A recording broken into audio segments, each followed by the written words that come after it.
বনগাঁয় একটা ছোট্ট পরিবার ভাড়া থাকতে আসে একটি বাড়িতে।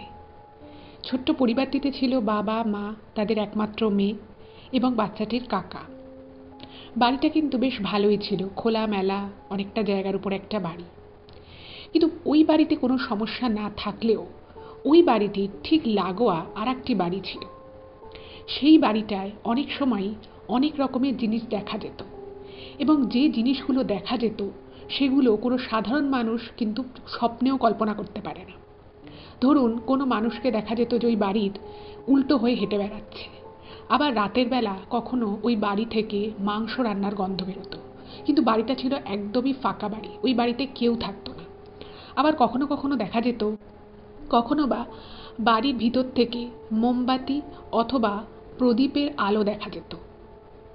এইরকম অনেক ঘটনাই কিন্তু ওই পরিবারটি আস্তে আস্তে পাশের বাড়িতে লক্ষ্য করতে থাকে, যেটা লক্ষ্য করার পরে তারা কিন্তু প্রচণ্ড রকমভাবে ভীত সন্ত্রস্ত হয়ে পড়ে। এরপরে ঘটে যায় বহু ঘটনা এবং তারপরে যখন নিজেদের যে বাড়িটাতে ওই ছোট ফ্যামিলিটা ভাড়া থাকতো সেই বাড়ির পিছনের কিছুটা মাটি খুঁড়ে এক ভয়ঙ্কর জিনিস দেখা যায়। আর সেই সত্যি ঘটনাটাই আজ আমি এই এপিসোডে আপনাদের সকলের সামনে বলতে চলেছি। তো আমার রিকোয়েস্ট, আপনারা কেউ কোথাও যাবেন না, আপনারা প্রত্যেকে পুরো ঘটনাটা প্রথম থেকে শেষ অবধি শুনুন। আশা রাখছি আপনাদের ভীষণ ভীষণ ভালো লাগবে। এটা কিন্তু খুব ইন্টারেস্টিং ঘটনা এবং একটা খুব ভয়ের ঘটনা। নমস্কার শ্রোতা বন্ধুরা, ভূত ভগবান চ্যানেলে আপনাদের সকলকে অনেক অনেক স্বাগত। আশা রাখি সবাই খুব ভালো আছেন, আনন্দে আছেন, সুস্থ আছেন। আমাদের চ্যানেলে যে ঘটনাগুলো বলা হয় সেগুলো যদি আপনাদের ভালো লাগে তাহলে অবশ্যই চ্যানেলটাকে সাবস্ক্রাইব করবেন, ভিডিওগুলোকে লাইক করবেন। পুরো ঘটনাটা শোনার পর আপনাদের কেমন লাগলো সেই মূল্যবান মতামত জানাতে কিন্তু একদম ভুলবেন না। আর আপনাদের জীবনে বা আপনাদের পরিচিত কোনো মানুষের জীবনে যদি এরকম কোনো ভৌতিক, অলৌকিক, দৈবিক, অতিজাগতিক কোনো ঘটনা ঘটে থাকে তাহলে সেগুলো কিন্তু আপনারা আমাদের কাছে লিখে পাঠিয়ে দিতে পারেন।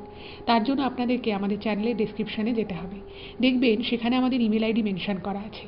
তো সেই ইমেল আইডিতে ইমেল করে আপনারা আপনাদের সেই ঘটনা আমাদের কাছে কিন্তু অনায়াসেই পৌঁছে দিতে পারেন। আর একটা হাম্বল রিকোয়েস্ট করব, যদি পসিবল হয় কাইন্ডলি আপনারা আমাদের চ্যানেলের এই ভিডিওগুলোকে আপনাদের ফ্রেন্ড এবং ফ্যামিলির মধ্যে একটু শেয়ার করে দিন। কারণ আমরা এই চ্যানেলে আর 5টা সাধারণ মানুষের জীবনে ঘটে যাওয়া বিভিন্ন রকমের ভৌতিক, অলৌকিক, দৈবিক, অতিজাগতিক এই ঘটনাগুলোই বলে থাকি। তাই আমার মনে হয় এই ঘটনাগুলো যদি আরও অনেক অনেক মানুষ শুনতে পারেন তারা সেগুলো শুনে অনেক কিছু জানতে পারবেন, বুঝতে পারবেন, শিখতে পারবেন। তারপর তারা অনেক বেশি সতর্ক ও সজাগ হতে পারবে। তো চলুন বন্ধুরা, আমি আজকের ঘটনা আপনাদের সামনে উপস্থাপনা করা শুরু করছি। এখন আমি যে ঘটনাটা আপনাদেরকে বলতে চলেছি সেই ঘটনাটা ঋতু আমাদেরকে লিখে পাঠিয়েছে। ও জানিয়েছে ও আমাদের চ্যানেলের প্রায় 1.5 বছরের সাবস্ক্রাইবার এবং আমাদের চ্যানেলের ঘটনাগুলো শুনতে ওর ভীষণ ভালো লাগে এবং বহু ক্ষেত্রে আমাদের চ্যানেলের অনেক ঘটনা শুনে অনেক কিছু জেনে ও অনেক রকমভাবে উপকৃত হয়েছে। তো সেই জন্য ঋতুকে জানাই অনেক অনেক ধন্যবাদ। আপনারা সবাই আমাদের সাথে এভাবেই থাকবেন এই প্রার্থনাই জানাই। তো ও ঘটনাটা লিখে পাঠিয়েছে এবং লেখার পরে ও বলেছে যেন আমি নিজের মতো করে গুছিয়ে ঘটনাটা আপনাদের সকলের সামনে বলি। ও 2টো ইমেলে ভাগ করে ঘটনাটা পাঠিয়েছে। তো পুরো 2টো ইমেল পড়ে আমি ঘটনাটা গুছিয়ে আপনাদের সামনে বলার চেষ্টা করছি। প্রথমে আমি ঘটনা সম্পর্কিত কিছু কথা আপনাদেরকে বলে নিই, তাহলে আপনাদেরও ঘটনাটা বুঝতে সুবিধা হবে, আমারও বোঝাতে সুবিধা হবে। ঋতুর বাবা হচ্ছেন মেনলি নর্থ ইন্ডিয়ান, ওনার বাড়ি হচ্ছে উত্তরাখণ্ডে। তো যখন ঋতুর দাদু বেশ বয়স হয়েছিল তো উনি ওনার ওখানকার কাজকর্ম ছেড়ে উনি কলকাতার বড় বাজারে ব্যবসার উদ্দেশ্যে চলে আসেন পুরো ফ্যামিলি নিয়ে। ওখানে ওদের বাড়িঘর ছিল, কিন্তু এখানে কাজের বেশি সুযোগ আছে, তো সেই জন্য উনি বড় বাজারের আশেপাশের অঞ্চলে থেকে সেখান থেকে কাজকর্ম করা শুরু করেন। এবার তখন ঋতুর বাবা এবং কাকা দুজনেই ভাবে যে তারাও ব্যবসা করতে চায় এবং তারাও সেই মতো বড়বাজার থেকে বিভিন্ন রকমের জিনিসপত্র কিনে আশেপাশের বিভিন্ন জায়গায় সেগুলো হোলসেলে কিনে সেগুলোকে বিক্রি করার ব্যবসা শুরু করেন। এবার এইভাবে কাজ করতে করতে একটা সময় ওনারা জানতে পারে যে বনগাঁতে ওনারা কাজটা করতে পারেন, ওনাদের কি কাজের সূত্রেই ওনারা খবর পায় যে বড়বাজার থেকে যে ওনারা বিভিন্ন জিনিসপত্র কিনে সাপ্লাই দেয়, তো সেইটার মার্কেটটা বনগাঁতে খুব ভালো আছে। এটা আমি আজ থেকে বেশ অনেক বছর আগের কথা বলছি, যখন ওরা বনগাঁয় ভাড়া এসেছিল, ঠিক তার আগের কথা। এবার ওনারা তখন এই ঋতুর বাবা এবং কাকা দুজনে ভাবলেন যে তারা বনগাঁয় ব্যবসাটাকে শুরু করবেন। তো এই চিন্তা করে ওনারা বনগাঁয় যাতায়াত করা শুরু করলেন এবং ওখানে গিয়ে কাজ করতে গিয়ে দেখলেন যে ওখানে ওনাদের কাজ করতে বেশি সুবিধা হচ্ছে এবং কাজের সুযোগও বেশি। তো ওনারা কী করতেন, এই হোলসেলে জিনিসপত্র কিনে বনগাঁর বিভিন্ন দোকানপাটে ওনারা সেই জিনিসগুলো বিক্রি করতেন। এইরকম করে আস্তে আস্তে বনগাঁতে ওনাদের কাজটা বেশ ভালোই হলো এবং সেখান থেকে আরও নতুন কাজের অফার এলো।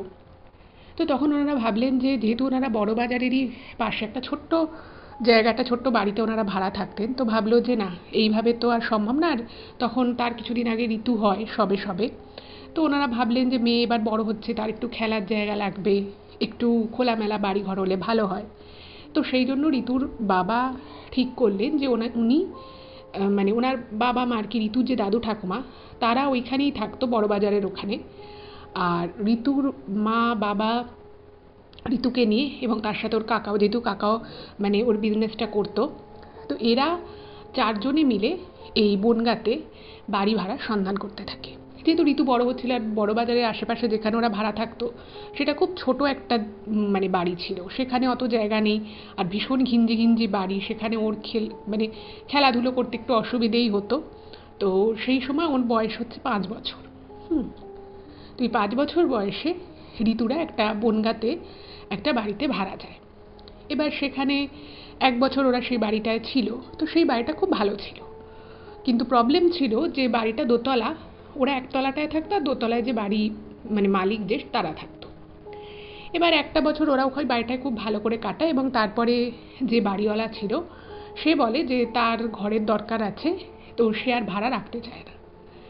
এবার ওই বাড়িটা এত ভালো ছিল, সব কিছু খুব কাছাকাছি ছিল, বাজার দোকান, ওর বাবা কাকার ব্যবসাতেও সুবিধে হতো, অনেকটা জায়গা ছিল।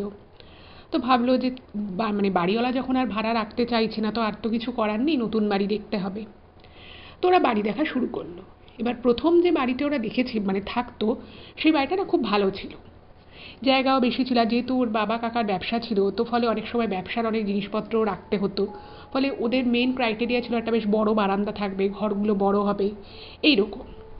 এবার এইরকম বাড়ি সবসময় সব জায়গায় তো আর ঠিকঠাক বাজেটে পাওয়া যায় না, তো খোঁজ করতে থাকে। তো এইভাবেই খোঁজ করতে করতে একটা দালাল মারফত একটা বাড়ির সন্ধান পায়, কারণ ওদের মেন ক্রাইটেরিয়ায় ছিল যে বড় হতে হবে, ঘর জায়গা থাকতে হবে। এবার যে বাড়িটার ওরা খোঁজ পায় সেই বাড়িটায় শুনলো যে বড় বড় ঘর রয়েছে আর পুরো গোটা বাড়িটাই একতলা একটা বাড়ি, সেই পুরো বাড়িটাই ভাড়া দেবে এবং যে মালিক সে অন্য জায়গায় থাকে। এবার ওরা শুনে ভাবলো যে বেশ ভালো, তো বাড়িটা একদিন দেখতে যাওয়া যাক। তো ঋতুর বাবা মা বাড়িটা দেখতে যায় এবং দেখতে গিয়ে কিন্তু ওদের বাড়িটা বেশ পছন্দ হয়। ঠিক আছে, বেশ খোলামেলা, প্রচুর গাছপালা রয়েছে ঘরে, মানে ছোট্ট, খুব বিশাল মানে বাগান রয়েছে সেটা নয়, কিন্তু খোলামেলা বাড়িতে বেশ কিছু কয়েকটা গাছ রয়েছে, ঘরগুলো অনেক বড় বড়, দুটো বড় বড় বারান্দা রয়েছে। তো ভাবলো যে ব্যবসারও জিনিসপত্র সব ঘরের মধ্যেই রাখা যাবে। তো বাড়িটা ওদের এক কথায় দেখে খুব পছন্দ হয়, তো সেরকম ফাইনালও হয়ে যায়। এবং যে ভাড়াটা আর কি ছিল ওই বাড়িটার, সেটাও কিন্তু যথেষ্ট রিজনেবল ছিল। এবার সব কিছু যখন এত ভালো, তো ওরা সঙ্গে সঙ্গে একটা ডেট ঠিক করে নেয় বাড়িতে শিফট করে যাওয়ার। এবার সেই নির্দিষ্ট ডেট ওয়াইজ ওরা কিন্তু ওই বাড়িতে শিফটও করে যায়। বাড়িতে শিফট করে যাওয়ার পরে সবারই বেশ বাড়িটা ভালো লেগেছে, ওর কাকারও বেশ ভালো লেগেছে যে বেশ জায়গা আছে, কাজকর্ম ভালো করে সামলানো যাবে। এবার এখানে একটা কথা বলে রাখি, সেটা হচ্ছে যে ঋতুর বাবার ফ্যামিলি হচ্ছে নর্থ ইন্ডিয়ান আর ঋতুর মা হচ্ছে বাঙালি। ঠিক আছে, ঋতুর মা ছোটোবেলা থেকেই মানে যে ফ্যামিলিতে আর কি মানুষ হয়েছে বা বড় হয়েছে, সেখানে এই ভূত প্রেত এই বিষয়গুলো সম্পর্কে কিন্তু কিচ্ছু মানতো না, মানে এই বিষয়গুলোকে অত পাত্তাই দিত না। কিন্তু উল্টো দিকে ঋতুর বাবার বাড়ির মানে বিশেষত ওর বাবা কাকার মান্যতা ছিল, মানে এই বিষয়গুলো খুব মানতো, ভূত প্রেত, তারপর অশুভ শক্তি শুভ শক্তি, এগুলো নিয়ে ওনারা খুব মান্যতা দিতেন। এবার যাই হোক, তো ওনারা তো ওই বাড়িতে ঢুকে গেছে, ওর বাবা কাকা ব্যবসা নিয়ে সকালবেলায় ব্যবসার কাজে বেরিয়ে যেত, মেনলি ঘরে কিন্তু ঋতু আর ঋতুর মা থাকতো। ওখানকার একটা স্কুলে ভর্তি হয়েছিল, তো স্কুলটা ছিল সকালে, তো সকালবেলাও স্কুল যেত, স্কুলে থেকে তারপরে দুপুরেও বাড়ি চলে আসতো। এবং তারপরে ঋতু ওর মায়ের সাথেই কিন্তু সারাটা দিন একা বাড়িতে থাকতো। বাড়িটায় কিন্তু অ্যাজ কোনো প্রবলেম ছিল না। আচ্ছা, বাড়িটা কোথায় ছিল আমি এক্স্যাক্ট অ্যাড্রেসটা দেবো না, কিন্তু বাড়িটা ছিল একটা মেন রাস্তা থেকে একটা গলি চলে গেছে, সেই গলির একদম শেষ প্রান্তে গিয়ে আর একটা ছোট্ট রাস্তা, সেইখানে ছিল বাড়িটা, মানে মেন রাস্তা থেকে একটু ভিতরে বাড়িটা, ঠিক আছে। এবারে ঋতুর মা হয়তো কখনো কাজে ব্যস্ত আছে, ঋতু হয়তো স্কুল থেকে চলে এসেছে, তো ও কী করতো, ঘরে খেলতো। এবার ঘরে খেলতো, এবার ঘরের মানে ঘরটা থেকে বাইরেও মেন গেটের আগে একটু ছোট জায়গা মতো ছিল, সেখানে বেশ কিছু গাছ ছিল, তো কখনো কখনো একা একাই ঘরের বাইরে ওই বাগানটার ওখানে গিয়ে খেলতো। খুব ছোট বাগান, কিন্তু ওখানেই ও মাঝে মধ্যে খেলতো। এবারে একদিন কি হয়েছে, এবার ওদের যে বাড়ির সাথে প্রায় লাগোয়া বলা যেতে পারে, একটা ছোট পাঁচিল ছিল, 4 ফুটের একটা পাঁচিল, তো সেই পাঁচিলের পাশেই হচ্ছে অন্য বাড়িটা। এবারে ওই যে বাড়িটা ছিল সেই বাড়িটা কিন্তু কেউ থাকতো না। ওরা যখন ওই বাড়িটা ভাড়া নেয় ঋতুরা, তখন কিন্তু ওরা দেখেছিল যে বাড়িটায় কিন্তু দরজা জানলা বন্ধ। ওরা বাড়িটা ভাড়া নেওয়ার আগে দুবার এসেছিল, তো দুবারই কাউকে দেখেনি। তো আশা থেকে তো ওরা কাউকেই দেখেনি বাড়িটায়, বাড়িটার দরজা জানলা মোটামুটি বন্ধই থাকতো। এবারে বাড়িটার একটা জানলা ছিল, যে জানলাটা ওদের বারান্দার ঠিক অপোজিটে হয়। মানে ওদের বারান্দায় দাঁড়ালে ওই বাড়িটার জানলা দেখা যায়। এবার ওই জানলাটা সারাক্ষণ কিন্তু বন্ধই থাকতো। মানে ওরা বাড়িতে ঢুকে গেছে 1 মাস হয়ে গেছে, সেই 1 মাসে কিন্তু বাড়িটার ভিতরে কাউকে কোনো দিন দেখা যায়নি। আর বাড়িটায় যেভাবে ধুলো ঝুল হয়ে থাকতো, সেটা দেখে বোঝাও যায় যে বাড়িটায় বহুদিন কোনো মানুষের যাতায়াত নেই, ঠিক আছে। এবারে একদিন ঋতু ওরকম বারান্দায় খেলছে, তখন ওর 6 বছর বয়স। তো ও দেখছে যে বারান্দার ওখানে, মানে ওদের বাড়ির বারান্দায় দাঁড়িয়ে পাশের যে বাড়িটা, তার একটা জানলা রয়েছে, এবং সেই জানলাটা অলওয়েজ বন্ধ থাকতো, কিন্তু সেদিন কোনো কারণে জানলাটা খোলা। এবার ও ছোট মানুষ, ও খেলতে খেলতে ও জানলাটা খোলা দেখে একটু তাকিয়েছে যে কোন বাড়ি, ছোট মানুষ আর কি, একটা কিউরিয়াসিটি এসছে, দেখি তো বাড়িটা কীরকম। তো একটুখানি ও খেলতে খেলতে দেখছে। এবার দেখতে দেখতে ওর না মানে হঠাৎ করেই দেখে যে ওই জানলাটার ওপারে ওই বাড়িটার হচ্ছে রান্নাঘর, ঠিক আছে, বাড়িটার রান্নাঘর। এবং ও দেখছে যে ঠিক উল্টো হয়ে, মানে আমরা যখন একটা মানুষ, সাধারণ মানুষ যখন নর্মাল পজিশনে দাঁড়িয়ে থাকে, তার পাটা নিচের দিকে থাকে, মাথাটা উপরের দিকে থাকে, এটাই স্বাভাবিক। কিন্তু ও দেখছে যে কোনো একজন, সে পুরুষ না মহিলা সেটাও বুঝতে পারেনি, তখন ও ছোট ছিল, দেখছে ও স্পষ্ট দেখে যে একটা মানুষ, সে মাথাটা নিচের দিকে আর পাটা উপরের দিকে করে এদিক থেকে ওদিক, ওই রান্নাঘর যে ছিল পাশের বাড়ির যে রান্নাঘরটা, সেই রান্নাঘরটা এদিক থেকে ওদিক করছে। এবার এটা দেখে না ও ভীষণ চমকে যায়। এবার চমকে গিয়ে ছোট মানুষ তো একটু ভয়ও পেয়ে যায়। এবার ও যখন এটা দেখে, মানে কিছুক্ষণ দেখে যখন ও শিওর হয় যে এভাবেই কেউ একজন পাশের বাড়িতে হাঁটাচলা করছে, ও না ঘাবড়ে যায়, চমকে যায়, একটু ভয়ও পেয়ে ও ঘরে ঢুকে যায়। কিন্তু ঘরে ঢুকে গেছে এবং তারপরে ঢকাস করে একটা আওয়াজ হয়, মানে কোনো কিছু বন্ধ হওয়ার, তো ওই সে আওয়াজটাও কিন্তু ও পায়। এবার ঘরে ঢুকে গিয়ে ও একটু ভয় পেয়ে গেছে, গিয়ে ওর মাকে বলছে, মা মা এই বাড়িটার পাশের বাড়িতে না কেউ একজন মাথা নিচে পা উপরে করে হাঁটছে। তো ওর মা কিছু বুঝতে পারেনি প্রথম দিকে, ওর মা একটু হেসেছে যে কী বলছে বাচ্চা মেয়ে, পাশের বাড়িতে তো কেউ থাকেই না। ও বলছে, না মা আমি দেখলাম, তুমি দেখবে আসো, তুমি দেখবে আসো, কীরকম একটা দৃশ্য আমার না দেখে খুব ভয় লেগেছে।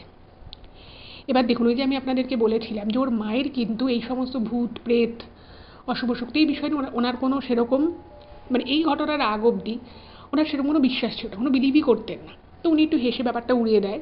তো তাও যখন মেয়ে বারবার বারবার বলছে, তো উনি ঋতুর সাথে বারান্দায় আসে। বারান্দায় এসে দেখছে যথারীতি ওদের জানলা বন্ধ, যেটা অলওয়েজই ওরা বন্ধই থাকতে দেখেছে। ঋতু বলে যে না, জানলাটা খোলা ছিল, আমি দেখেছি। এবার ওর মা না ব্যাপারটাকে খুব হাসির ছলে উড়িয়ে দেয়, বলে যে দূর, এরকম আবার হয় নাকি, কোনো মানুষই কখনো ওইভাবে হাঁটতে পারে, তুমি ভুল দেখেছো, আর ওদের এই বাড়িতে তো কেউ থাকেই না, তুমি জানলা খোলা দেখলে কি করে। ওর মা ব্যাপারটাকে পুরোটাই ঘুরিয়ে দেয়, এবং উনি এক ফোঁটাও বিশ্বাস করেন না যে মেয়ে কি বলছে। যাই হোক, তো ঋতুকে ভুলিয়ে ভালিয়ে অন্য খেলা দিয়ে ওকে ব্যাপারটা ভুলিয়ে দেয়, ও ভুলে যায়। এবং ওর মাও কিন্তু ব্যাপারটাকে একেবারেই আমল দেননি, মানে উনি মনেও করেননি যে মেয়ের কথাটা কেন বললো, বা সত্যি সত্যি হয়তো এরকম কিছু হয়তো বা ও দেখেছে, উনি কিছুই মনে করেননি, ঠিক আছে। এবার এই ঘটনার পরে 5-6 দিন কেটে যায়। হঠাৎ করেই একদিন সন্ধেবেলা, সেদিন কিন্তু ঋতুর মা বাবা কাকা সবাই বাড়িতে আছে, এবং সেদিনকে ওর দাদু ঠাকুমাও এসছে। ওর দাদু ঠাকুমা যেহেতু বড়বাজার যখন ওখানে থাকতেন, ওর মানে ওর দাদুরও নিজস্ব একটা ব্যবসা ছিল, তো সেই ব্যবসা দেখাশোনা করার জন্য ওরা ওখানেই থাকতেন। তো ওনারা সপ্তাহে সপ্তাহে আসতেন, তো সেদিনকে বাড়িতে সবাই ছিল। এবার ওর ঠাকুমা পুরো বাড়িটা এসে ঘুরে ঠুরে দেখেন, এবং দেখে না উনি কোনো কিছু না জেনে বা না বিষয়টা উনি কিছুই জানতেন না বা অত কিছু ওনার জানার কথাও নয়, কিন্তু সব কিছু না জানার সত্ত্বেও হঠাৎ করেই ওর ঠাকুমা এসে, ঋতুর ঠাকুমা এসে বলে, মানে ওর মাকে আর কি বলেছিল যে তুমি না বৌমা এই দিকের, মানে ওই যে পাশে যে লাগোয়া যে বাড়িটা রয়েছে, বলছে যে এই বাড়ির লাগোয়া জানলাটা না তুমি খুলবে না। মানে ওদের বেডরুমের একটা জানলা ওদের বাড়িতে, মানে একদম গায়ে লাগানো বাড়ি। তো বলছে যে এদিকে জানলা ফালনা অত খোলার দরকার নেই, বাড়িটা কেউ থাকে না, আমার দেখে না কিরকম একটা লাগছে। তো ওর মা না ব্যাপারটা কতটা আমল দেয়নি। ওর মা বলেছে না না, বাড়িতে কেউ থাকে না, একদিক থেকে ভালো, বরং কেউ যদি থাকতো তাহলে সবসময় পর্দা দেওয়ার একটা ব্যাপার থাকতো, ওরকম কিছু না হয়, বাড়িটা একটু ধুলো ময়লা পড়েছেই, বর্ষাকাল আসবে, ও বর্ষার জলে সব ধুলো ময়লা ধুয়ে যাবে। মানে ওর মা ব্যাপারটা খুব ক্যাজুয়ালি নেয়। এবার সেদিনকে মানে ওর দাদু ঠাকুমার এই বাড়িতে থাকার কথা, মানে সেই রাতটা থাকবে, পরের দিন ওরা বেরিয়ে যাবে আবার বড় বাজারে ওদের বাড়িতে।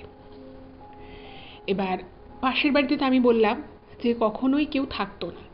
এবার ফাঁকা বাড়িতে কেউ এসে যদি ধূপকাঠি জ্বালায়, সেটা তো খুব একটা মানে খুব সাধারণ ব্যাপার তো না। যদি কেউ আসেও ঘরে, সে এসে আগে দরজা জানলা খুলে দেবে, ধূপকাঠিটা যদি জ্বালায়ও। এবার হঠাৎ করেই সন্ধে হয়ে গেছে তখন, মানে ওদের বাড়ির দিক থেকে, ওই লাগোয়া বাড়িটা থেকে প্রচণ্ড চড়া একটা ধূপকাঠির গন্ধ আসছে, ভীষণ চড়া। তো বাড়িতে সবাই রয়েছে, ঋতুদের বাড়িতে, তো সবাই ভাবছে যে এত গন্ধ কোথা থেকে আসছে। এবার তখন সবাই যখন সামনেটায় গেছে, তো দেখছে যে মানে বুঝতে পারছে রীতিমতো যে ওই দিক থেকেই গন্ধটা আসছে।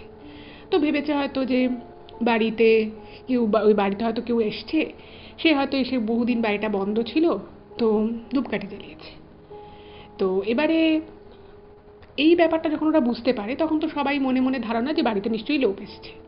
তো এবার ঋতুর যে দাদু ছিল, তো সেই দাদু বলছে যে তোমরা তো এখন এইখানেই থাকবে, তো একটা কাজ করো, এই বাড়িতে কে এসছে একবার গিয়ে কথা বলে এসো, একটু মিষ্টি নিয়ে এসো, বলছে একটু মিষ্টি মিষ্টি দিয়ে এসো, প্রতিবেশী মানুষ তোমরা এসেছো নতুন ভাড়া এখানে, তো বাড়িতে যদি কেউ এসে থাকে আর একটু ভালো করে কথাবার্তা বলো, আর যদি পারো বলো যে বাড়িটা একটু আগাছা পরিষ্কার, মানে বাড়িটায় না মানে খুব বড় বড় ঘাস হয়েছে।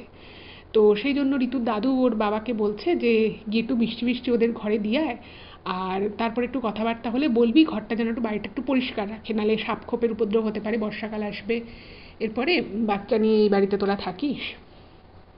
তো ঋতুর বাবা ভাবলো যে হ্যাঁ সত্যি তো আমরা পাশে থাকি, পরিচয়ও হয়নি। তো উনি কী করেছে, বাড়িতে মিষ্টি ছিল, তো সেই মিষ্টি নিয়ে ঋতুর বাবা পাশের বাড়িতে গেছে। এবার পাশের বাড়িতে গিয়ে দেখছে যে দরজা, মানে মেন যে দরজা আর কি, সেইটা পুরো ধুলো পড়ে গেছে, মানে বাড়িতে কেউ নেই। ঠিক আছে, উনি ধাক্কা দেয় আর একটু বেল বাজানোর চেষ্টা করে, কিন্তু দেখছে যে ইলেকট্রিক কানেকশানও কাটা আছে, কিছু বেল ঠেলও বাজছে না, কিচ্ছু হচ্ছে না। তো ওনার খুব না অবাক লাগে। তো ভাবছে যে এই বাড়িতে কি আদৌ কেউ এসেছিল, এই বাড়িতে কেউ এসেছিল বলে তো মনে হচ্ছে না, আর একটু আগেও চড়া ধূপের গন্ধ ছিল, নিশ্চয়ই ধূপকাঠি জ্বালিয়েই কেউ ঘর থেকে বেরিয়ে যাবে না। তো উনি ঠিকঠাক করলেন, কোনো উত্তর এলো না, কিচ্ছু এলো না, উনি চলে এলেন। তো ঋতুর বাবা এসে বাড়িতে বলেছে যে এদের ঘরে কেউ আসেনি। তো ঋতুর মা বলছে যে হয়তো এসেছিল, সে ধূপকাঠিটা জ্বালিয়ে চলে গেছে তাড়াতাড়ি। এবার ওর বাবা বলছে না, আমি সেরকম কিছু তো বুঝলাম না, কারণ এত ধুলো ময়লা থাকলে মানে ঘরের যা মানে দরজাটা যে মানে 3-4 বছর যে খোলা হয়নি সেটা স্পষ্ট বোঝা যাচ্ছে।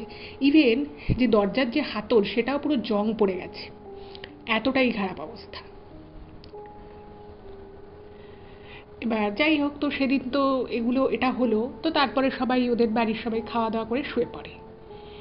এবারে ঋতুর যে দাদু ঠাকুমা এসছিল, তারা কিন্তু ওই যে যে বাড়িটা, ওদের যে লাগোয়া যে বাড়িটা, সেই বাড়িটার মানে ঠিক সোজাসুজি, মানে সোজাসুজি পশ্চিম কর্নার করে একটা ঘরে ঋতুর দাদু ঠাকুমা ছিল। এবার ওরা সবাই ঘুমিয়ে পড়েছে। এবার ঘুমিয়ে পড়ার পরে কিছু একটা ঋতুর ঠাকুমা বুঝতে পারে, ওই বাড়িটায় মানে ওই লাগোয়া বাড়িটায় কিছু একটা বুঝতে পারে। এবং উনি যখন, ওনার মনে হয় যে কিছু একটা আওয়াজ আসছে বা কিছু একটা হচ্ছে, ওনার না ঘুমটা চট করে ভেঙে যায়। এবার ওর ঠাকুমা না মানে ওনারা আর কি উত্তরাখণ্ডের যেখানে থাকতেন, সেটা খুব মানে পাহাড়ি একটা গ্রামে থাকতেন।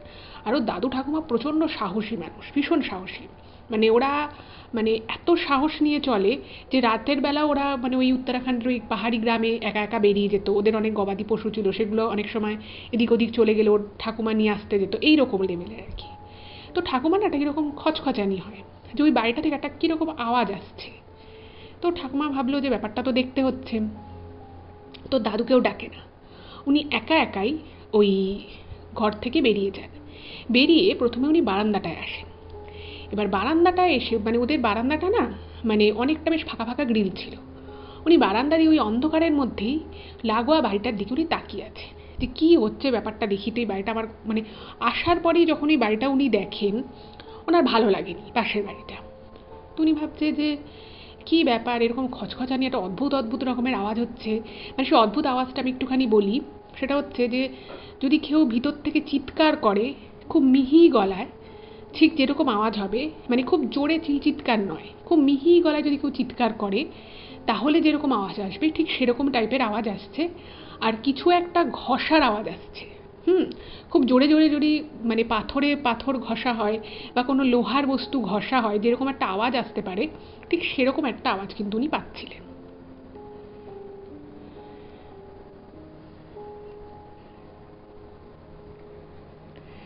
এবারে এর কিছুক্ষণ পরে ওর ঠাকুমা খেয়াল করে যে ওদের সাইডের দিকে মানে বাড়িটার সাইডের দিকে একটা দরজা ছিল, সেই দরজা দিয়ে সাইডের জায়গাটা আসা যেত।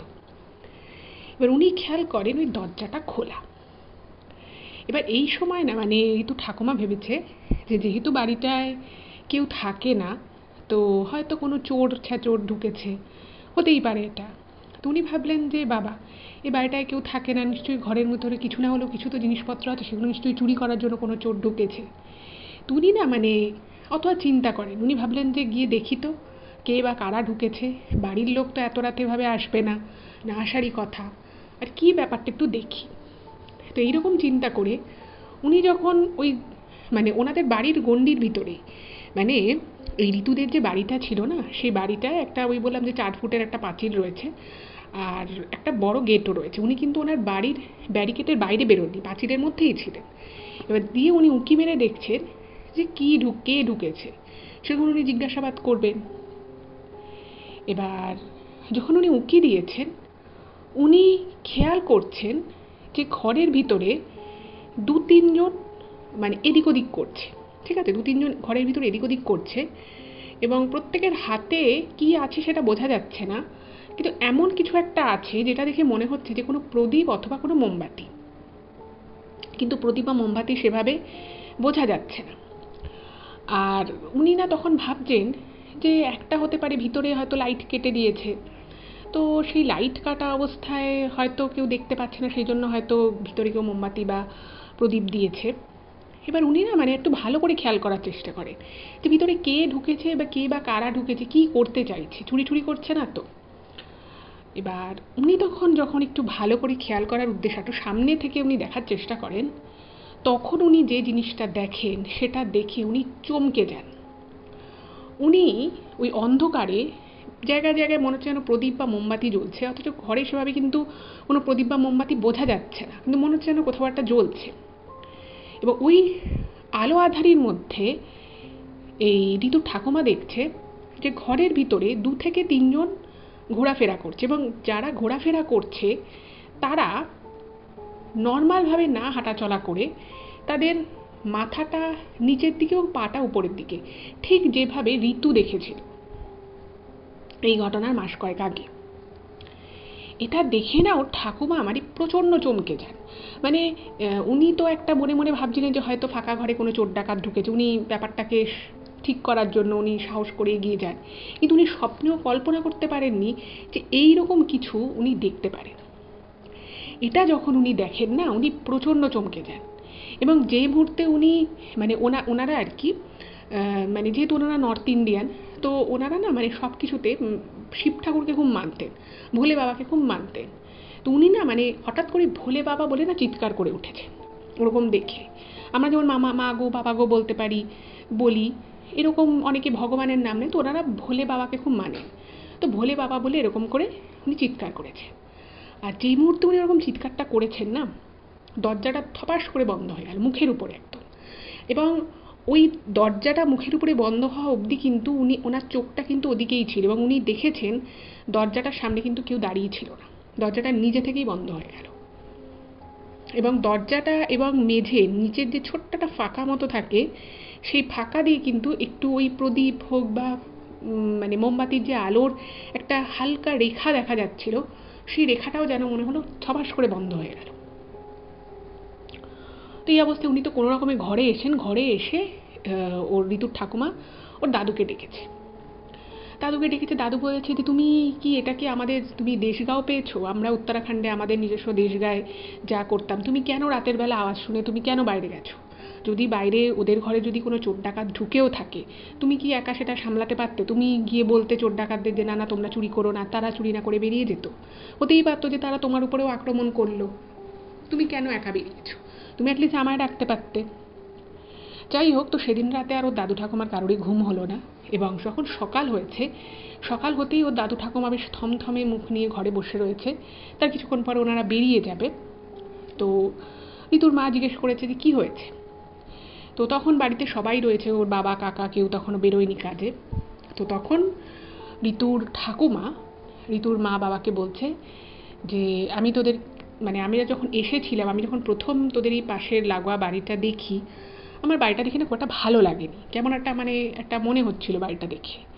কিন্তু আজকে আমি একদম বাজি রেখে তোদেরকে বলছি, এই বাড়িটা একদম ভালো নয়। এই বলে উনি কালকে রাতে সেই শব্দ শোনা, খচখচ আওয়াজ, অদ্ভুত টাইপের চিৎকার, এগুলো শুনে উনি যে বাইরে বেরিয়েছে, এবং বাইরে বেরিয়ে উনি কী দেখেন সেই পুরো বিবরণটা কিন্তু ঋতুর ঠাকুমা ওর বাবা মা সবার সামনে বলে।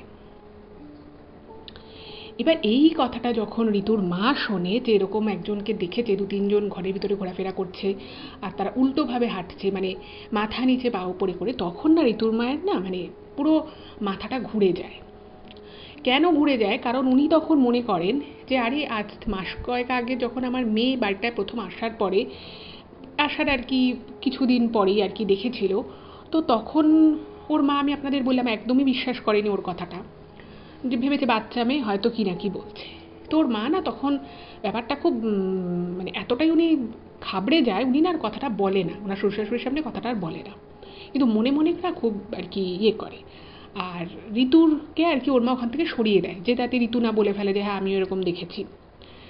তো ওর দাদু ঠাকুমা অনেক কিছু বলে দিয়েছে যে দেখো এই বাড়িটা একদমই ভালো না, তোমরা এই দিকে দরজা জানলা একদম খুলবে না, তোমরা এই দিক চেষ্টা করবে একদম এই দিকে জানলা নাই খোলার, এই বাড়িটার মধ্যে কিছু একটা গণ্ডগোল আছে।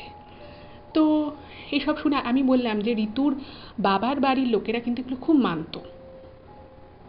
তো ঠাকুমা তখন একটা ওনাদের আর কি যে ভোলে বাবাকে খুব মানতো, তো বলেছে যে তুমি কিন্তু রোজ ভালো করে পুজো দেবে, এমনিতেও ওর মা পুজো আর্চা করতেন ঘরে, তো আরও একটু বেশি বেশি করে বলে যায় যে ঋতুকে একদম ওদিকে ছাড়বে না, ও যেন একা একা ওই পাঁচিলের দিকে না যায়, ওই বাড়িটার দিকে, এরকম নানান কথাবার্তা বলে ওনারা চলে যায়। এবার ঋতুর মা তো খুব এবার টেনশানে পড়ে গেছে যে আরে মেয়ে তো আমাকে মাস কয়েক আগেই বলেছিল এরকম এরকম ঘটনা ঘটেছে। তো ওর মা তো তারপর থেকে খুব চোখে চোখে রাখতো। এবার ঋতুর মা তখন মনে মনে ভাবছে যে আমি কথাটা তাহলে কাউকে বলাটা দরকার। তো তখন ঋতুর মা ওর বাবাকে কথাটা বলে যে এরকম এরকম মেয়ে এরকম দেখেছিল, কিন্তু আমি ভেবেছি ও ছোটো বাচ্চা মানুষ, ও হয়তো কী দেখতে কী বুঝেছে। তো ওর বাবা তো শুনে অবাক। ওর বাবা বলছে কী বলছো তুমি, এই কথাটা তুমি আমাকে আগে বলোনি?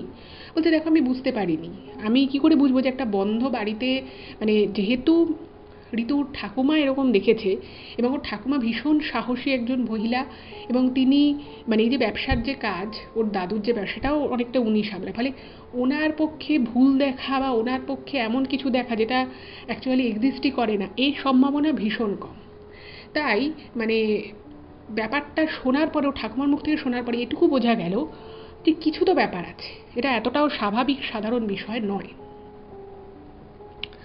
যাই হোক, তো ব্যাপারটা তখনকার মতো হয়ে গেল।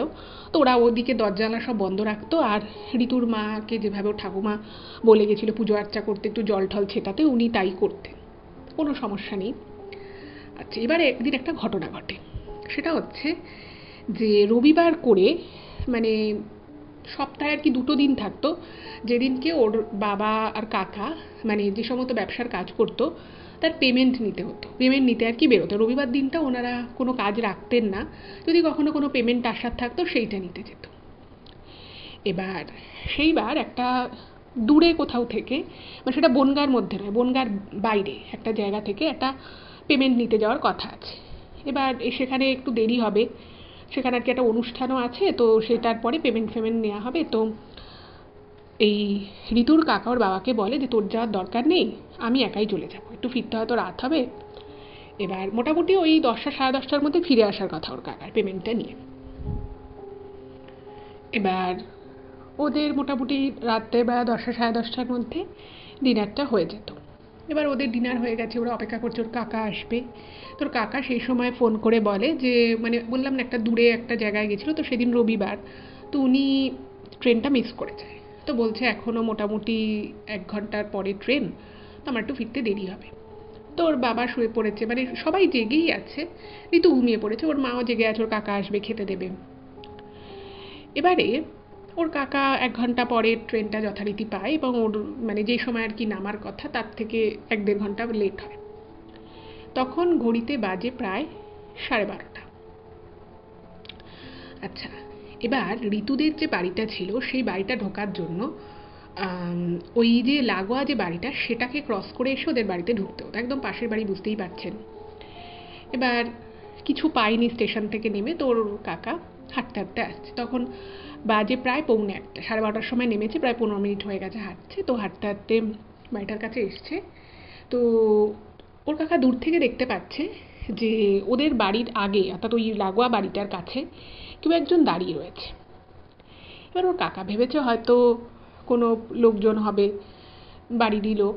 তোর কাকা অতটা পাত্তা, কিন্তু একটু সন্দেহ হয় যে এত রাতে কে দাঁড়িয়ে আছে। তো ভেবেছে হয়তো কেউ না কেউ হবে, ওটা আর ভাবার কি আছে। এবারে ওর কাকা যখন মোটামুটি ওই বাড়িটার কাছাকাছি চলে এসছে, লাগোয়া বাড়িটার কাছে, তখন উনি দেখছে যে একটা মহিলাটার বয়স কত হবে, 40-42 এরকম, 40-42 বছর বয়সের একটি মহিলা, চুলটা খোলা, দরজার সামনে দাঁড়িয়ে রয়েছে। মানে ওই লাগোয়া বাড়িটার যে মেন যে গেটটা, সেই গেটটার কাছে দাঁড়িয়ে রয়েছে। এবার কাকা একটু অবাক হয়ে গেছে যে এই বাড়িতে এমনিই কেউ থাকে না, কাউকে কোনোদিন দেখা যায়নি, তার মধ্যে সব ঘটনা ওর কাকারও কানে এসেছে। তো ওর না একটুখানি গাটা একটুখানি ছমছমে হয়ে ওঠে। আর ওই সময়টা মানে ওই যে ওই বাড়িটার সামনে যে মুহূর্ত ওর কাকা আসে, ওর কাকার না মানে শরীরটা মনে হলো যেন একটুখানি ভারী হয়ে গেল, একটু স্লাইট ভারী হয়ে গেল। আর একটু অবাকও লেগেছে যে এত রাতের বেলা বাড়ির সামনে একটা মহিলা এভাবে দাঁড়িয়ে রয়েছে, বাড়ির গেটটা মানে দেখছে খোলা খোলা কিন্তু ভেজানো রয়েছে। তো হঠাৎ ওই মহিলা ওর কাকাকে দেখে হাসে। তো ওর কাকা একটু অবাক হয়েছে যে চেনে না জানে না কে। তো ওর কাকা একটুখানি মৃদু হাসি হাসে এবং বলে, মানে মহিলাটা হঠাৎ করেই মানে হেসেই বলছে যে আপনি পাশের বাড়িতে থাকেন না? তো তখন ওর কাকা বলেছে হ্যাঁ, আমরা এই বাড়িতে থাকি, ভাড়া এসেছি। তো তখন না মহিলাটা বলছে একটা কথা ছিল আপনার সাথে। এটা কিন্তু খুব স্বাভাবিকভাবে মহিলাটি বলছে, কোনো অস্বাভাবিকতা কিন্তু কিচ্ছু নেই। তো তখন ওর কাকা না একটুখানি খটকা লাগে যে কী কথা বলবে রে বাবা, আর এমন করে দাঁড়িয়ে রয়েছিল বাইরে যেন আমার জন্যই ওয়েট করছে। তারপরে না ওর কাকার মনে একটু খটকা লাগে, কিন্তু উনি ব্যাপারটাকে না খুব সামলে নেয় আর কি, বলছে হ্যাঁ বলুন। তখন না মানে এই কথাটা যখন বলেছে ওর কাকা যে হ্যাঁ বলুন, তখন ওর কাকা খেয়াল করে যে ওই ভদ্রমহিলার হাতে মানে একটা হাত ফাঁকা, অন্য হাতে ওই মাটি কোপানোর যে খোঁড়ানি মতো টাইপের যেটা থাকে না, সেরকম একটা কিছু উনি হাতে ধরে রয়েছে এবং ওনার মানে 2 হাতে মাটি লেগে আছে। মানে এইটা কিন্তু ওই জাস্ট লাইট পোস্টের আলোয় দেখা যাচ্ছে, এমনি কিন্তু জায়গাটা যে খুব আলো রয়েছে তা না। আর ওনার যে ঘর, সেই ঘরের ভিতরেও একটা টিমটিমে করে মনে হচ্ছে কোনো প্রদীপ বা মোমবাতি জ্বলছে। তো এটা দেখে না ওর কাকার একটুখানি সন্দেহ হয় যে মহিলা এই রাতের বেলা মাটি খোঁড়াচ্ছে, কী ব্যাপার। তারপরে বলছে হ্যাঁ বলুন, যেহেতু বলে। তখন মহিলা বলছে যে আমার না ঘরের একটা খুব গুরুত্বপূর্ণ জিনিস, আমাদের বাড়ির পিছনের যে ছোট্ট একটু জমি রয়েছে সেখানে না চাপা পড়ে গেছে। তো আমি একটু মাটিটা খুঁড়িয়ে জিনিসটাকে বের করার চেষ্টা করছি, কিন্তু আমি তো মেয়ে মানুষ, আমার গায়ে তো আর অত জোর নেই। তো আপনি যদি একটু সাহায্য করেন তাহলে জিনিসটাকে আমি মাটির থেকে বের করে নিয়ে ঘরে রাখতে পারি। আমার ঘরের একটা খুব গুরুত্বপূর্ণ জিনিস মাটিতে চাপা পড়ে গেছে। এবার এই কথাটা যখন ওর কাকা শোনেন, উনি না মানে প্রচণ্ড অবাক হয়ে যান যে একটা মহিলা রাত প্রায় 1টা বাজে, সে তার ঘরের কোনো জিনিস মানে তারই বাড়ির পিছনের দিকের মাটিতে চাপা পড়ে গেছে, এবং এমনভাবেই নাকি সেটা চাপা পড়ে গেছে যে উনি মাটি খুঁড়ে খুঁড়েও সেটা তুলতে পারছে না। এটা আবার কীরকম বিষয়? মানে ঘরের ভিতরের কোনো জিনিস ঘরের মধ্যে হারিয়ে যেতে পারে, বা যদি বাইরে পড়েও যায় সেটা টুক করে তুলে নিয়ে আসতে পারে, কিন্তু সেটা পড়ে আবার মাটির ভিতরে ঢুকে গেছে, এটা আবার কীরকম? ব্যাপারটা ভীষণই উইয়ার্ড। তো ওর কাকার না একটু খটকা লাগে যে এই মহিলা কি সত্যি কথা বলছে, এরকম আবার হয় নাকি। তো তখন না মানে ওর কাকা বুঝতে পারছে না কী বলবে। তার মধ্যে ওর কাকার না মানে শরীরটা ভারী লাগছে, একটা অদ্ভুত রকমের অস্বস্তি উনি ফিল করা শুরু করেছে। তোর কাকার ব্রেন কিন্তু ঠিকমতো কাজ করছে। ওর কাকার মানে পরিষ্কার বুঝতে পারছে যে এখানে বেশিক্ষণ দাঁড়ানোটা ঠিক হবে না। এরকম রাতের বেলায় একজন ভদ্রমহিলা সে বাড়ির পিছনের মাটি কোপাচ্ছে এবং আমাকে ডাকছে মাটি কোপানোর জন্য, এটা ঠিক না। তোর কাকা না তখন বলছে যে কী এমন আপনার পিছনে পড়ে গেছে বাড়ির পিছনে যে আপনি মাটি কুপিয়ে আপনাকে মাটি খুঁড়ে সেটাকে বার করতে হচ্ছে, তা আবার এত রাতে। তো তখন না ওই মহিলাটা না একটুখানি ব্যাকা হাসি দেয়, হেসে ওর কাকাকে বলছে যে আপনাকে তো সেটা দেখানোর জন্যই আমি আপনাকে ডাকছি, আপনি একবার আসুন, বেশিক্ষণ লাগবে না। এই কথাটা যখন বলেছে না ওর কাকা শরীরটা যেন মনে হচ্ছে আরও ভারী হয়ে আসছে। মানে উনি যে ওখান থেকে জোরে হেঁটে জাস্ট পাশের বাড়ি ঘরে ঢুকে যাবে সেটা উনি পারছেন না, কিন্তু ওনার ব্রেন ওনাকে বারবার সিগন্যাল দিচ্ছে যে এখানে তো থাকাটা ঠিক না। এবার তখন তোর কাকা বুঝতে পেরেছে যে কিছু একটা গন্ডগোল হচ্ছে। তো উনি তখন ব্যাপারটাকে মানে স্বাভাবিক করার জন্য ওর কাকা বলেন যে আচ্ছা আমি কালকে সকালে আমি দেখে দেবো, আমি কালকে তো পাশেই থাকি, আপনি বলুন কখন সকালে আসবো, আমি সকালে এসে আপনার মাটির যেখানটায় আপনি বলছেন কিছু একটা আপনার ঘরে চাপা পড়ে আছে, আমি সেটা মাটিটা খুঁড়ে তুলে দেবো। এই বলে ওর কাকা না বুঝতে পারছে যে ওই মহিলার যে মুখমণ্ডলটা সেটা যেন মনে হচ্ছে আস্তে আস্তে বড় হচ্ছে। ঠিক আছে, মুখমণ্ডলটা আস্তে আস্তে বড় হচ্ছে, এবং ওই মহিলাটা না তখন ওর কাকাকে বলছে আপনার খুব ঘুম পেয়ে গেছে তাই না, রাত তো অনেক হয়েছে। এই কথাটা যখন বলেছে না ওর কাকা তখন আর মানে তখন বুঝে গেছে এবার আমার শরীরে যত শক্তি আছে সেই শক্তি দিয়ে আমাকে এখান থেকে পালাতে হবে। এবং মনে মনে ওনারা ছোটোবেলা থেকেই না মানে খুব মানে শিব ঠাকুরের আর কি খুব ভক্ত, ওনাদের বাড়িতে ভোলে বাবার পুজো টুজো হয়, তো মনে মনেই ভোলে বাবা বলছে। আর যেই মুহূর্তে উনি মনে মনে ভোলা বাবা ভোলানাথ এরকম বলছে, তখন যেন ওনার মনে হলো কাকার ফিল করতে পারলেন যে একটু হলেও শরীরের ওই জড়তা ব্যাপারটা ভারী ব্যাপারটা ওনার একটু সামান্য হলেও কমলো। এবং যেই মুহূর্তে কমে যায় সেই মুহূর্তে উনি ওখান থেকে জাস্ট 4-5 পাই জাস্ট দূরে আর কি ওনার ঘর, উনি না হেঁটে ওখানটায় যায়। গিয়ে যখন গেটটা ওর কাকা খুলে ঘরে ঢোকে এবং মনে মনে ওই ভোলানাথ জয় ভোলে বাবা এরকম বলতে বলতে যখন উনি এবার গেটটার ভিতর দিয়ে ঢুকে, গেটটাকে তো আবার আটকাতে হবে কারণ অত রাতে গেটটা উনি না আটকালে কে আটকাবে। তো গেটটা যখন উনি আটকাচ্ছে তখন মানে উনি যখন ওইখান থেকে ওই পাশের বাড়ির ভদ্রমহিলাকে ক্রস করে চলে এলো, তখন কিন্তু ওই ভদ্রমহিলা এই ঋতুর কাকার কিন্তু পিছন আসে, এটা কিন্তু উনি দেখেছেন। কিন্তু যেই মুহূর্তে উনি গেটটা দিচ্ছেন মনে হলো যেন ওই মহিলাটা মানে হাওয়ার মধ্য থেকে যেন প্রকট হলো। মানে গেটটা ওর কাকা দিচ্ছে, গেটের এপাশে গেটের ভিতরে হচ্ছে ওর কাকা, আর ঠিক গেটের বাইরে হচ্ছে ওই মহিলাটা। এবং সেই মহিলাটার মুখটা দেহের শরীরের তুলনায় অনেকটা বড় হয়ে গেছে, এবং চোখগুলো আর মুখটা মানে আমাদের যে লিপটা থাকে আপার লিপ এবং লোয়ার লিপের মধ্যে প্রায় উনি বলছেন 1/2 ফুটের একটা ডিফারেন্স, মানে একটা বিভৎস টাইপের চেহারা, মুখমণ্ডলটাই পুরো বিভৎস টাইপের।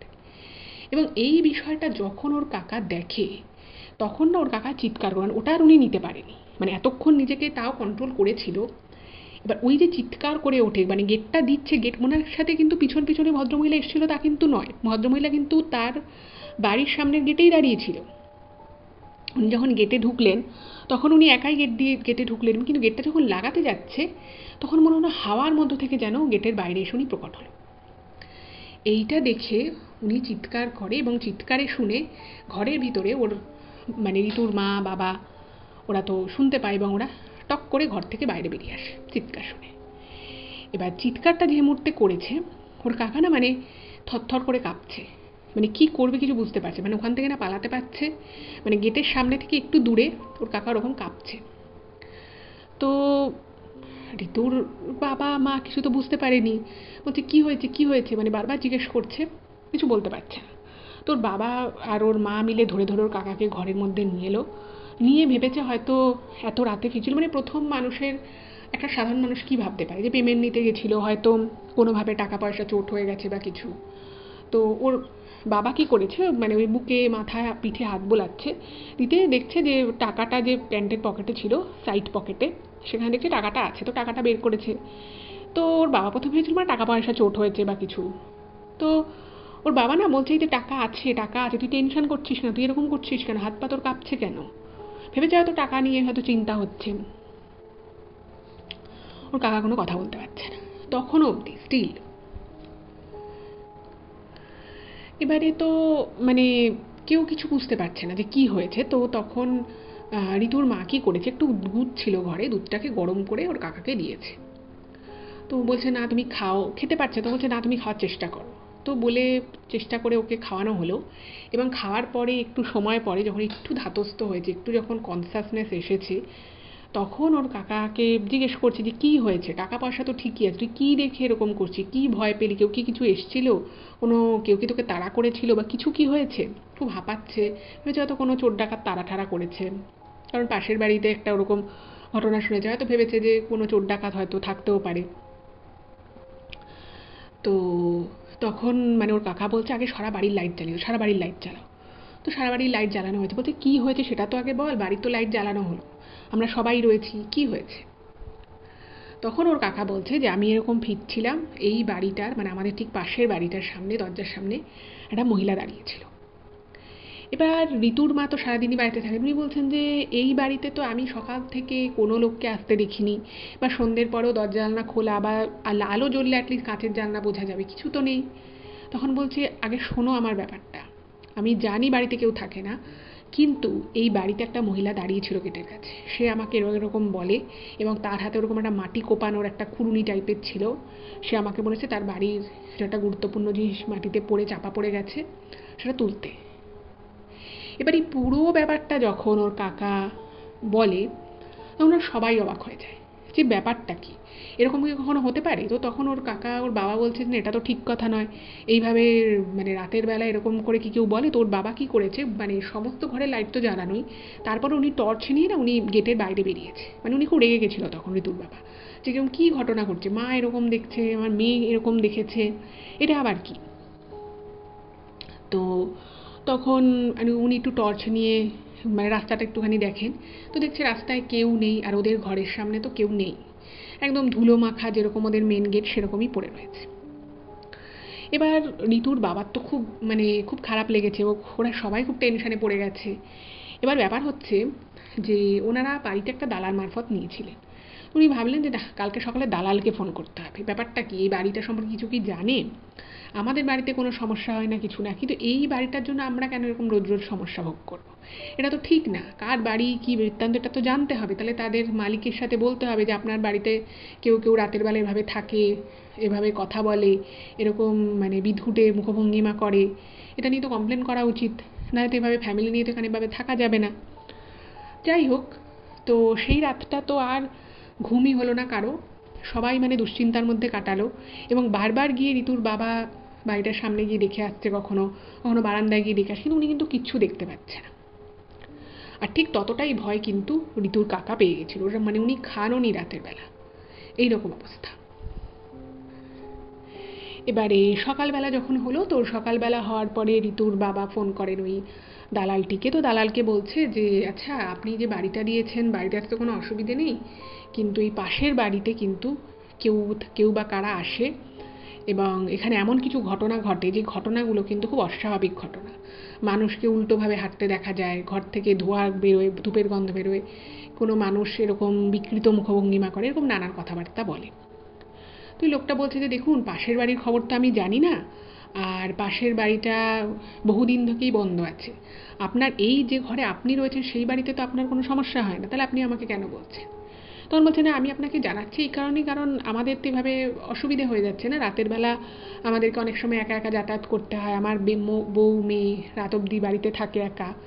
তো এরকমভাবে যদি সবসময় পাশের বাড়িতে কোনো ডিস্টার্ব হতে থাকে, এটা তো আমাদের পক্ষে খুব খারাপ বিষয় না। আর যা যা ঘটনা ঘটছে এগুলো কোনোটাই স্বাভাবিক ঘটনা নয়, এগুলো সবই অস্বাভাবিক ঘটনা। তো তখন ওই দালালটাকে বলে যে আপনি কিছু তো নিশ্চয়ই জানেন বাড়িটা সম্পর্কে।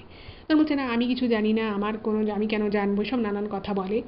তারপরে উনি বলেন যে দেখুন, আমি সত্যিই বিশেষ কিছু জানি না, তবে যেটুকু জানি সেটুকু আপনাকে বলতে পারি।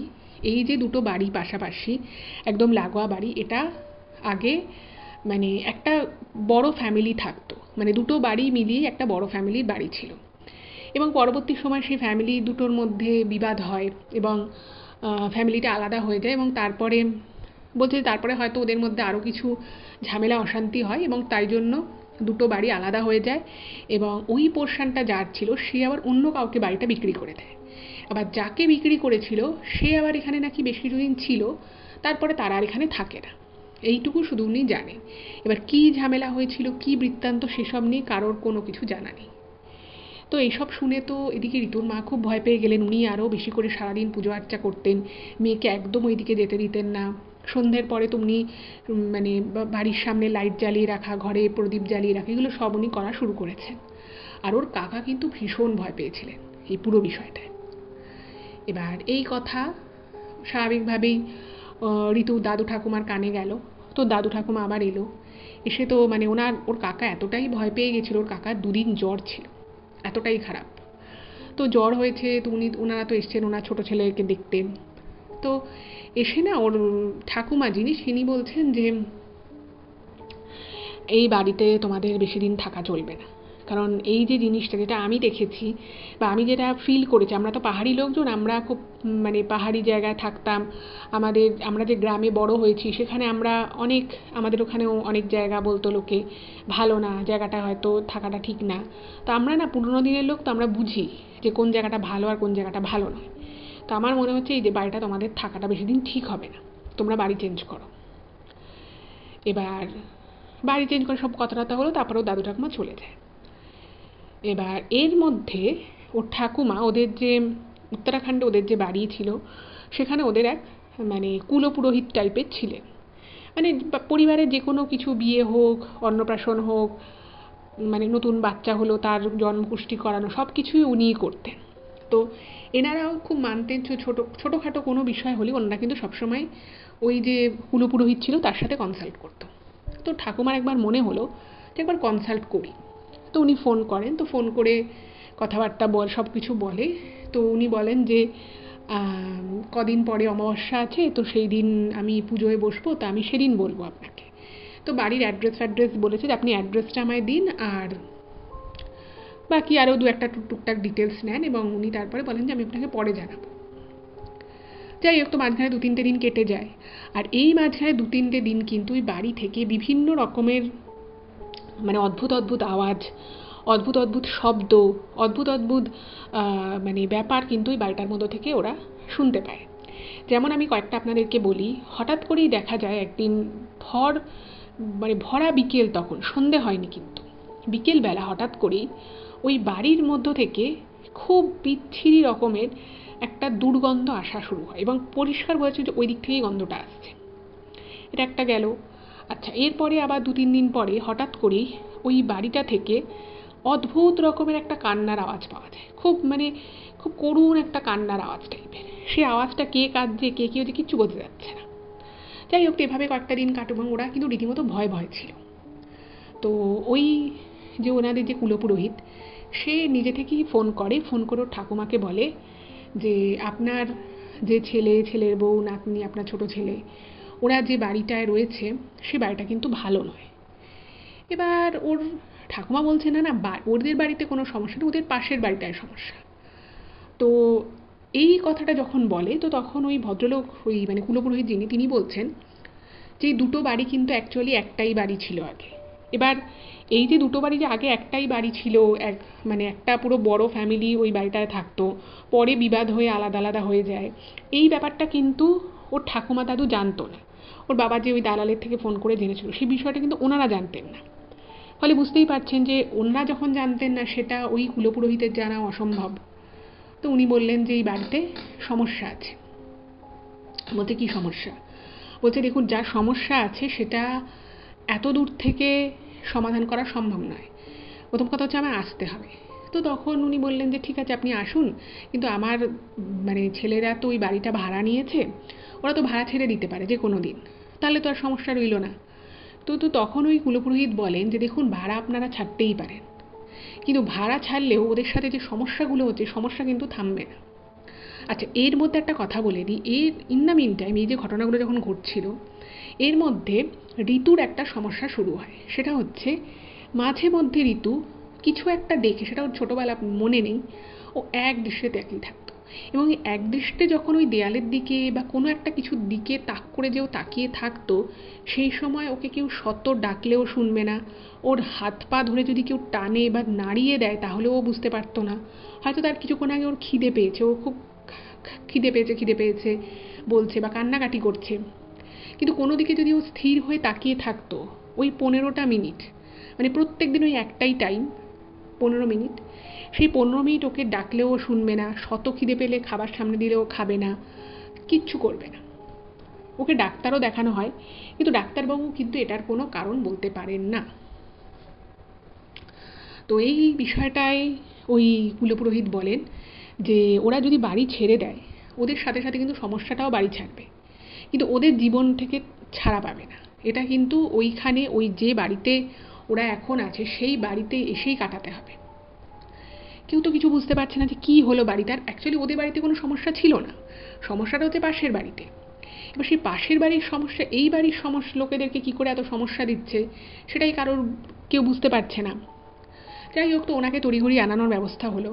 ওই ভদ্রলোক এলেন, পুরোহিত, খুব মানে ভালো আর কি মানুষ। উনি কিন্তু এই সমস্ত যে বড় বড় পুজো আর্চা করতেন এর জন্য উনি কিন্তু একটা পয়সাও নিতেন না। যাই হোক, তো ওই ঠাকুরমশাই আসেন। আসার পরে ওদের ওই বনগার ওই ভাড়া বাড়িতে এসে যখন উনি প্রথম পা রাখেন, উনি বলছেন যে এই বাড়িতে যে মানুষগুলো আছে, তোমরা তো পুজো আর্চা করো, তো ঋতুর মা বলছে হ্যাঁ আমি শিব ঠাকুরকে খুব মানি, মানে ওর বাড়ির বাবার বাড়ির লোক সবাই খুব মানত, ওর মাও মানত। বলছে এটা শুধুমাত্র তোমাদের ভোলানাথের প্রতি অপার ভালোবাসা শ্রদ্ধা আছে বলে তোমরা এই বাড়িতে থাকতে পারছো। এই বাড়িতে আজ অবধি, মানে ওই ঘটনার পর থেকে আজ অবধি কেউ এই বাড়িতে 1 মাসের বেশি তিষ্ঠতে পারেনি। তোমরা বাচ্চা কাচ্চা নিয়ে এখানে আছো তার কারণ হচ্ছে তোমাদের উপরে ভোলানাথের আশীর্বাদ রয়েছে। তখন বলছে কি আছে এই বাড়িতে, এমন কি আছে যার জন্য এত অসুবিধা হচ্ছে? আর পাশের বাড়িটার সমস্যা হচ্ছে সেটা জানি, কিন্তু তার জন্য আমাদের কি, আমাদের উপরে কেন প্রভাব পড়ছে? তখন উনি একটা পুজো করেন, এবং পুজো করার পরে পুরো বিষয়টা যখন উনি জানতে পারেন তখন উনি এটা সবাইকে বলেন। তো কি ব্যাপার ছিল সেটা একটু বলি।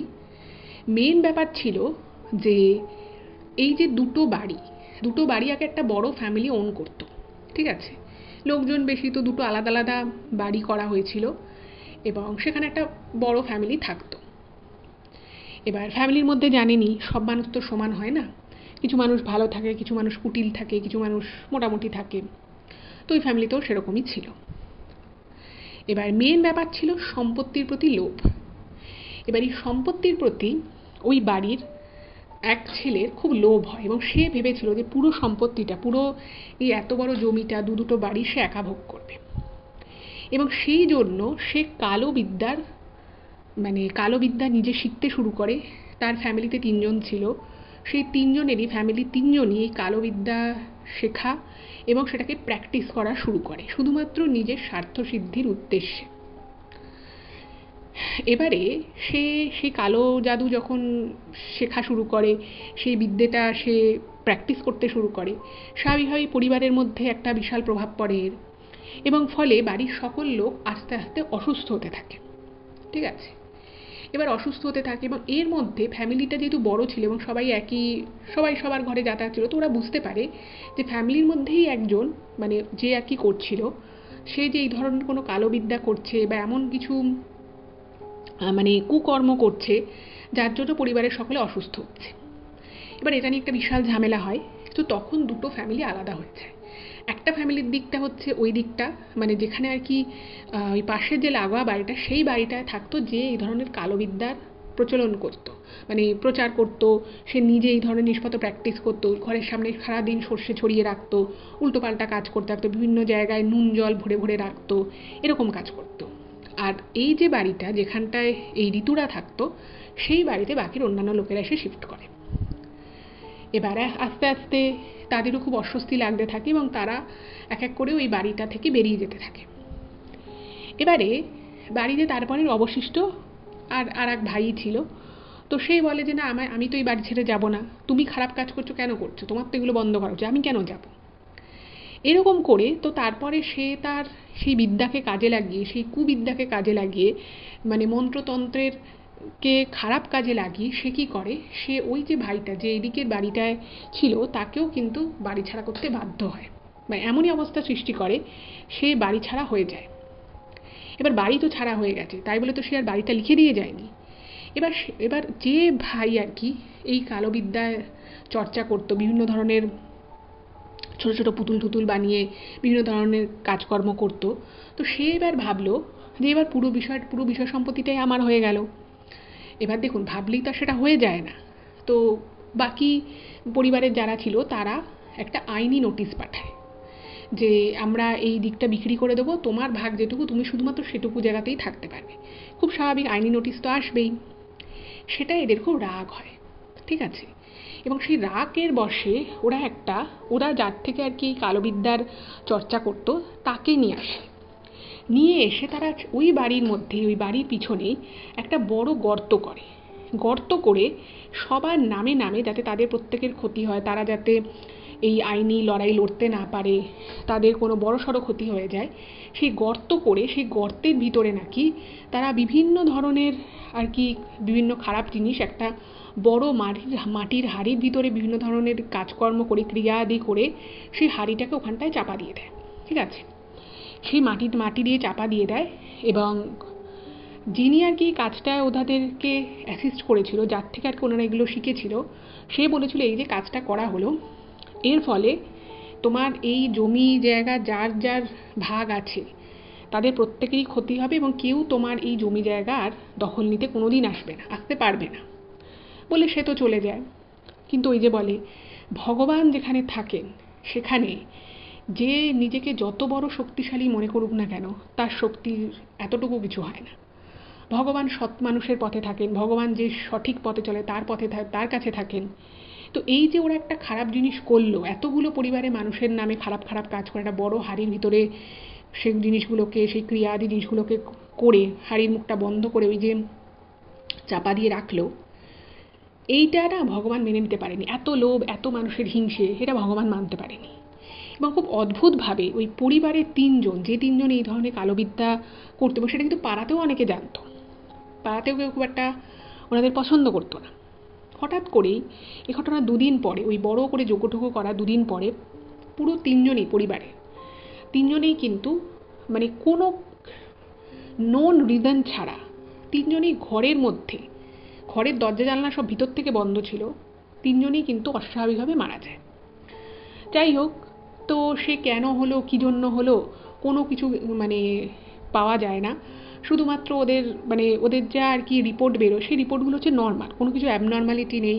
আর দরজা জানলা কোনো ভাঙা চোরা কিচ্ছু নেই যে বাইরে থেকে কেউ এসে কিছু করেছে, এরকম কিচ্ছু পাওয়া যায় না।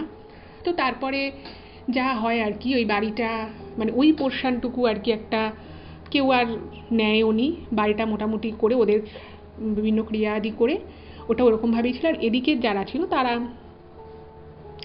বাড়িটায় আর থাকেনি এবং তারপরে বাড়িটা ওরা অন্য কাউকে দিয়ে দেয়, তারা আবার এই বাড়িটা ভাড়া খাটায়।